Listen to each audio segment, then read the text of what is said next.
All right, tonight we start with explosive news from our own Catherine Herridge. The memos that Jim Comey leaked to the media that ultimately became the catalyst, his desire for the appointment of special counsel Robert Mueller, they were more widely shared than he previously disclosed. Now, last year, Comey told Congress that he leaked this memo to his friend, Professor Daniel Richman of Columbia University. Now, tonight, sources are revealing that Comey's current lawyer, longtime friend, Patrick Fitzgerald, you may remember the Scooter Libby case, was also given this potentially classified information in these documents, and sources are also claiming that Comey may have leaked the memos to yet another unnamed individual. Now, just moments ago, here's how James Comey tried to explain all of these leaks that he never told us about before. I sent one memo, unclassified then, still unclassified, and it's recounted in my book, to my friend Dan Richman and asked him to get the substance of it, but not the memo, out to the media. Separately, I wrote a bunch of memos about my interactions with President Trump, and I was what was called an original classification authority at the FBI, meaning I had the training and the authority to make decisions about what should be classified, what shouldn't.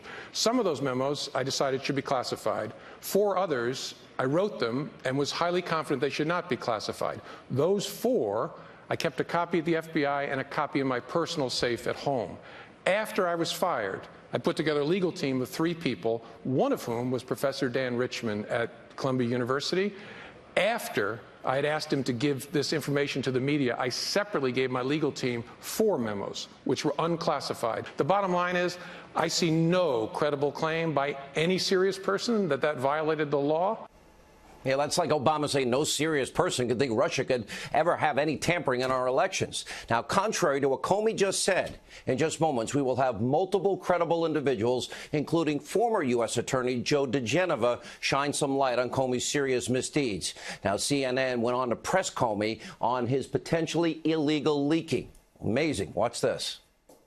You did leak memos. I mean, is it okay for somebody at the FBI to leak something, an internal document, even if it's not classified? Isn't that leaking?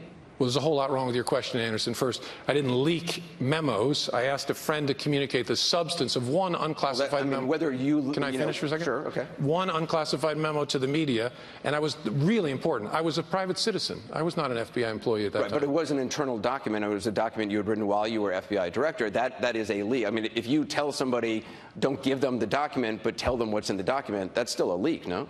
Well, not to get tangled up in it, I think of a leak as an unauthorized disclosure of classified information. Really? That's it? Has Anderson been secretly watching this show? Now, remember, in June of last year, James Comey made no mention of this during his testimony before Congress. Take a look. Did you show copies of your memos to anyone outside of the Department of Justice? Yes. And to whom did you show copies? I asked, President tweeted on Friday after I got fired that I better hope there's not tapes. I woke up in the middle of the night on Monday night, because it didn't dawn on me originally, that there might be corroboration for our conversation. There might be a tape. And my judgment was I needed to get that out into the public square. And so I asked a friend of mine to share the content of the memo with a reporter. Didn't do it myself for a variety of reasons, but I asked him to because I thought that might prompt the appointment of a special counsel. And so I asked a close friend of mine to do it. And was that Mr. Wittes? No, no. Who was that? A good friend of mine who's a professor at Columbia Law School. Now, remember, he was under oath. That means even more jeopardy for Jim Comey tonight. And was James Comey withholding information from Congress? Did he lie by omission? Now, this is damning new revelations that are surrounding whether or not the fired FBI director acted in an unethical and potentially illegal way after he was fired. And tonight we can confirm that the Office for the Inspector General is investigating Jim Comey, the disgraced former FBI director. For months on this program, we have been predicting that Jim Comey could well, in fact, be facing serious legal consequences for these actions. And earlier this week, the president weighed in. Remember, he wrote, James Comey illegally leaked classified documents to the press in order to generate a special counsel. Therefore, the special counsel was established based on an illegal act. Really? Does everybody know what that means? Now, even CNN's top liberal legal analyst, a total lib, is weighing in. And even he acknowledges this is not looking good for Jim Comey. What is the president implying there? Well, what he's saying is that when James Comey took those memos that recounted his conversations with the president and gave them to Professor Dan Richman at Columbia University, that was an illegal leak, especially since he considered, he knew that Richman was going to give that to the press. But are notes about a conversation with the president taken by then a private citizen, are those classified? They may or may not be. And in fact, when the administration or Congress released some versions of those memos, some of the portions were blacked out. I think James Comey actually is in a pretty vulnerable position here. Just because something is not marked classified doesn't mean that after the fact it couldn't be retroactively designated classified. I think Comey may really have a problem there. Yeah, he may have a problem. Now, this potential legal jeopardy is not stopping Comey from living it up. Now, cashing in on his newfound fame and fortune, the Trump-hating former FBI director threw himself a big party at what is called the Newseum in Washington, D.C., an appropriate venue given that many of Comey's honored guests hailed from the mainstream media. So let's hope Jim Comey made a good impression. After all, we do know this book tour and this media blitz is just one big tryout for Comey's future career, if he wants one, as a pundit on conspiracy TV, MSNBC, or fake news CNN. Now, one more breaking story to bring you. Fox News has learned that former New York City Mayor Rudy Giuliani has now taken over discussions with the special counsel, Robert Mueller, about a possible interview with the president. Now, Rudy Giuliani just put out a statement. It reads in part, the president has produced 1.2 million documents that is historically unprecedented. We believe it presents overwhelming proof that the president did not collude with regard to the 2016 election. Remember, that's where it was supposed to start. And according to sources, the president is open to speaking with Robert Mueller and wrapping up the investigation. We're going to analyze these new developments later in the show. My advice, until Andrew Weissmann and other anti-Trump agenda-driven investigators are fired, no way Donald Trump should do that interview. Now, remember, Weissmann, described by the New York Times as Mueller's pit bull. He withheld exculpatory evidence multiple times, had several high-profile convictions overturned on appeal, but not before ruining the lives of tens of thousands of people, and especially at Anderson County. All right, now we turn to another major breaking story. Judicial Watch tonight has released hundreds of pages, brand new, for the first time, unearthed emails from Hillary Clinton's illicit email server. Why did it take this long? How is it possible? Hillary Clinton was not charged with mishandling classified information because some of the new emails show these emails were classified. Now, we know Clinton's server was likely hacked by multiple foreign governments, and now multiple uncovered emails tonight contain information so sensitive and classified they were totally redacted, including this email exchange between Prime Minister Tony Blair, Clinton, and other State Department officials entitled Mideast Peace. Now, next, there was another completely redacted email. In this document, even the recipients were removed. The title of the email was, quote, Plan.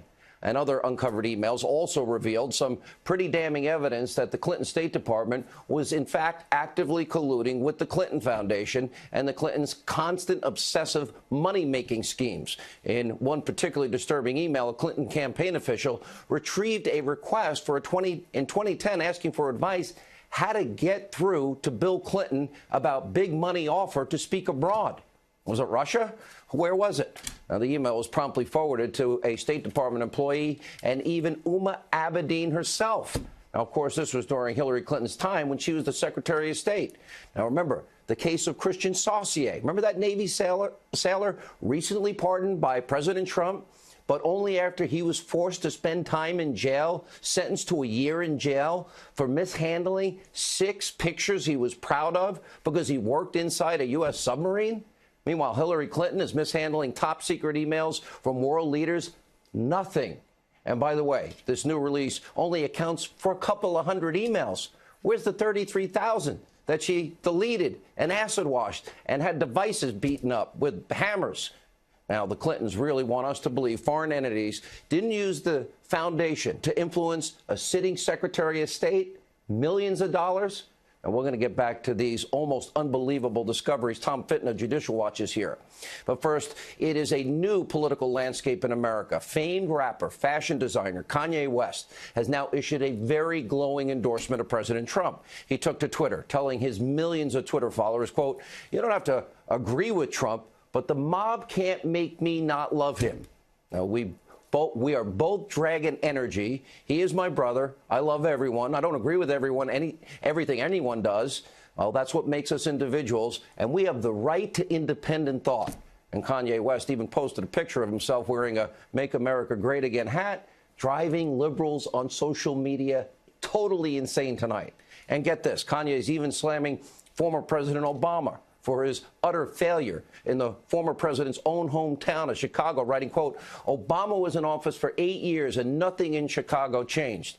Now, Kanye West is absolutely right. We talked about this a lot. Under the Obama administration, nearly 4,000 people were murdered on the streets of Chicago, his hometown. Obama barely mentioned it, did nothing. This was American lives, American treasure lost, tragedy, travesty. Of course, this all started after Kanye West publicly stood up for a black conservative, a woman that we had on the program this week, Candace Owens, after many on the left slammed her remarks at UCLA. Take a look at this. What is happening right now in the black community, you're going to hear it in this room first. There's an ideological civil war happening. Black people that are focused on their past and shouting about slavery, and black people that are focused on their futures. Victim mentality is not cool. I don't know why people like being oppressed. It's the weirdest thing I've ever heard. I love oppression. We're oppressed. 400 years of slavery, Jim Crow, which, by the way, none of you guys lived through. Your grandparents did, and it's embarrassing that you utilize their history. You utilize their history, and you come in here with more emotion than they ever had when they were living through it. More emotion than they ever had when they were living through it. It's embarrassing. You're not living through anything right now. You're overly privileged Americans. Amazing moment. Star is born. And while Kanye West takes a stand for freedom of thought and freedom of expression, we should all support this. Over at CNN, you have your professional Trump hater, so-called journalist, Jim Acosta. Well, he's doing the exact opposite and going completely off the rails, claiming that Americans could be inspired by Trump's rhetoric, calling out liberal media bias, and actually commit acts of violence against the president, against the press. Does he not remember Madonna's remarks about desiring and dreaming of blowing up the White House or the severed head or any of the other instances in the anthrax scare? Watch this.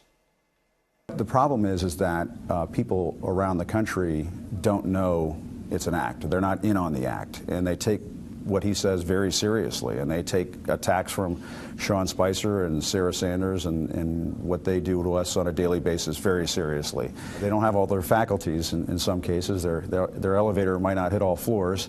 My concern is that that a journalist is going to be hurt one of these days. Somebody's going to get hurt, and at that point, you know, the White House, the President of the United States, they're going to have to take a hard look in the mirror and ask themselves whether or not they played a role in this. How many threats against the president? Who talks about blowing up the White House, putting up severed heads as a joke? Now, we have known for some time that Jim Acosta lives in a paranoid anti-Trump state of delusion. Now, some call it Trump derangement syndrome, but Jim Acosta and his friends and the fake news media, they need to wake up. President Trump is not the source of all of your problems. And to complain that his honest discussion about the state of the media in this country is going to incite violence, that is a step too far and patently, frankly, absurd.